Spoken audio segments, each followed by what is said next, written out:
Hello ladies and gents, this is another video brought to you by Outworld.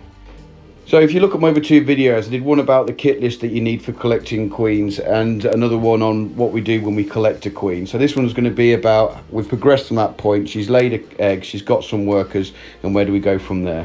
So it's been about 6 weeks since I collected this queen, and I've kept her in this makeshift test tube holder which keeps them dark and it's fairly warm, so it's a bit ideal, and it's cheap because I made it out of cardboard and a glue gun. I had a family thing this weekend where I was away, so I fed all my ants on Friday evening and checked all my queens. When I've come back today, I've checked on this queen here, which is the channel queen, and I can see now she's got her first nanitic. You can see from this photo that I've got one dark coloured nanitic and two lighter coloured ones. The lighter coloured ones have only just emerged from the cocoons, maybe a couple of hours, and they haven't hardened their exoskeleton and turned dark yet, so these guys are very, very young.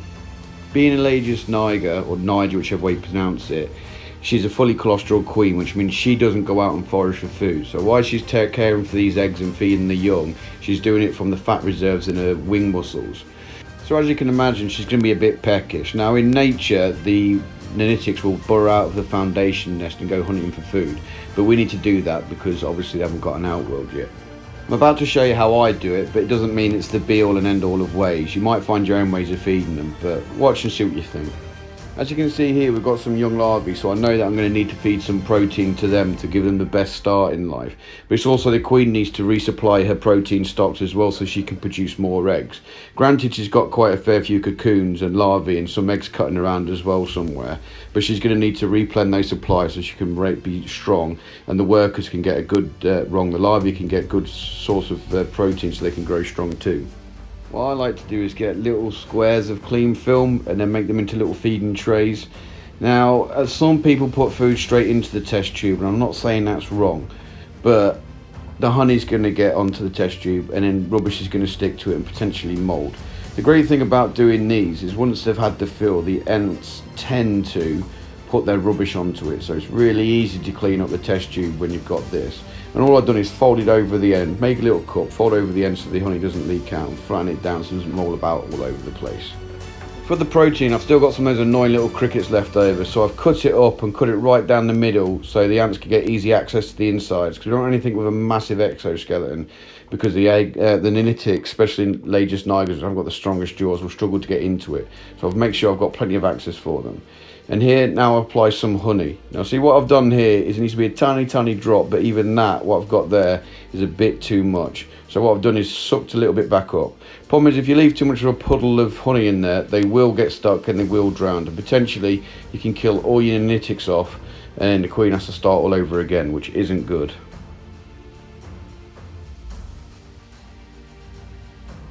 Once you're happy with your feeding tray, you want to grab your test tube. Now flip this around. What you do is pull out your cotton wool, but check the ends to make sure there's no workers and nanitics on there, because sometimes they put their eggs there, sometimes nanitics can escape and we don't want to squish either of them. Put your tray and make sure it's sitting flat so the honey doesn't dribble all over your test tube, and then put the cotton wool back in the end and we're good to go. As you can imagine, this can be quite stressful for a foundation colony, so we want to do it as quick as possible and then pop them back into the dark place where I keep them, like this is my little holder, and we leave them there for a couple of days so they get plenty of opportunity to eat the food and drink the honey, and then we take it out and then repeat the whole thing again. What we don't want to do is leave the food in there, because if it goes mouldy it's bad for your ants. Another option that you can do when you get your first nanitics is give them a little bit of an outworld. Now I've used Tupperware here and tubing going from the test tube into the Tupperware to act as an outworld. This is perfectly okay, but it's not my preferred option, to be fair. I tend to do this when my numbers in my test tube get quite high and it's more difficult to feed.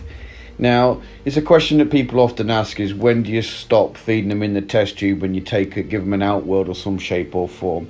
The kind of rule of thumbs I always use is that when they get enough workers and they start getting brave and looking at attacking you every time you get into that test tube, it's probably ideal time to give them an outworld to work in. And just like I have with these ladies here, we're trying to get the the cricket head into the tubes to take it to the test tube. Now, I'm all for these fancy pants foundation little outworlds you can get, but if money's a finite item, or for our younger ant keepers, this setup's ideal for you, because I think just about everybody saves those Tupperware boxes from Chinese takeaways, and you can use them to make little outworlds, and they're really good, to be fair. Well, that's it for today, guys. I hope you liked this video. If you did, please like and subscribe and all that rubbish you get with every video. And if you've got any questions for me, please jump onto my Facebook group called Ants Hood.